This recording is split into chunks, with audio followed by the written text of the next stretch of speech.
Hi Crosspoint kids, happy Wednesday. I hope you guys are super excited and ready for some Bible stories and bedtime stories. Let me see if I can show you. My kitty over there is listening too. She's ready for some Bible and bedtime stories.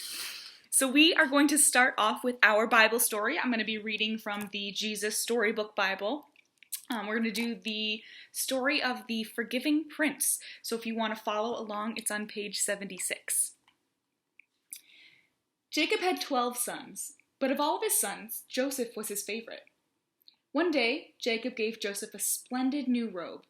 It was beautiful and rich with all the colors of the rainbow, but it made Joseph's brothers jealous.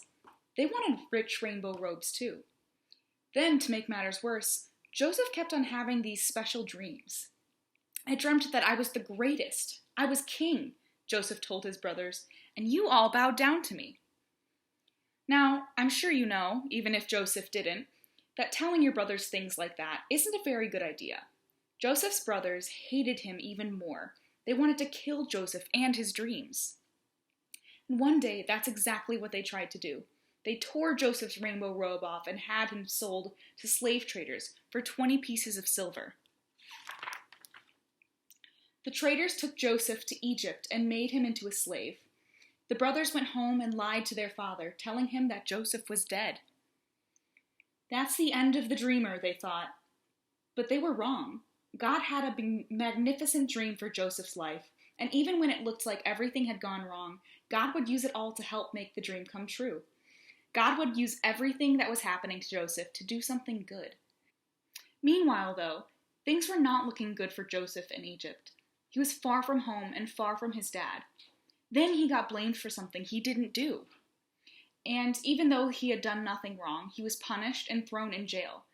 But God had not left Joseph. One night, Pharaoh, the king of Egypt, had a scary dream about thin cows gobbling up fat cows. What on earth did it mean? He didn't know. But Joseph was a dream expert, so Pharaoh sent for him. It means a famine is coming, Joseph explained. There won't be enough food.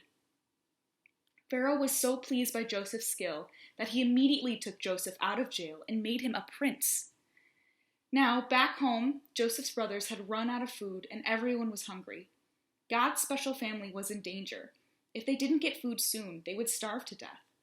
So Joseph's brothers traveled to Egypt to buy food. They came and knelt before the new prince. His brothers didn't know that the prince was Joseph. But Joseph knew who they were. Joseph's dream, the one about his brothers bowing down to him, was coming true. "It's me," Joseph cried. When they saw that it was Joseph, his brothers were afraid. They had wronged Joseph. They had sinned, and they knew it. Now Joseph would certainly punish them. But Joseph looked at his brothers, and his eyes filled with tears. Even though his brothers had hurt him and hated him and wanted him dead, in spite of everything, he couldn't stop loving them. His heart, which they had broken, filled up with love, and Joseph forgave them. Joseph threw his arms around them. "Don't be afraid," he said. "Behind what you were doing, underneath everything that was happening, God was doing something good. God was making everything right again." Joseph didn't punish them. He rescued them. He brought God's special family to live safely with him in Egypt. One day, God would send another prince, a young prince whose heart would break. Like Joseph, he would leave his home and his father. His brothers would hate him and want him dead.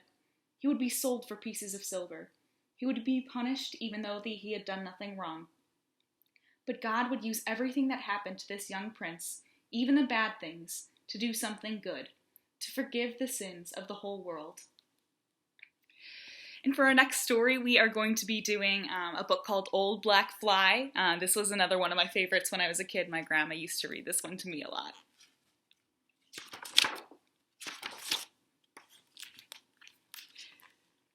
Old black fly's been buzzing around, buzzing around, buzzing around. Old black fly's been buzzing around, and he had a very busy, bad day. He ate on the crust of the apple pie. He bothered the baby and made her cry. Shoo fly, shoo fly, shoo. He coughed on the cookies with the chocolate bits. He drove the dog nearly out of his wits. Shoo fly, shoo fly, shoo. He frolicked on the eggs for the birthday cake. He licked up the frosting for goodness sake. Shoo fly, shoo. He danced on the edge of the garbage sack. He got sweet honey on his dirty back. Shoo fly, shoo. He hid in the ivy by the kitchen sink. He stole some jelly as quick as a wink. Shoo fly, shoo. He played on the keys by the kitchen door. He lit on the list for the grocery store. Shoo fly, shoo. He lapped up the milk in poor Kitty's bowl. He nibbled on noodles and casserole. Shoo fly, shoo. He crawled in the spills from the olive oil can. He pestered the parrot on her stand. Shoo fly, shoo. He snoozed on the quilt on Grandma's bed. He rode on the red ribbon on her head. Shoo fly, shoo. He sniffed the salami that Sister sliced.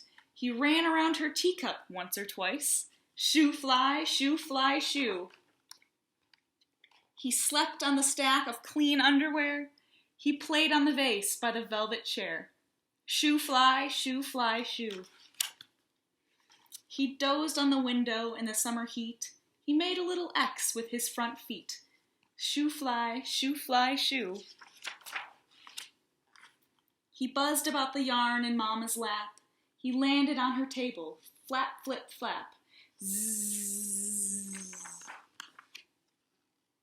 Swat! Old black fly's done buzzing around.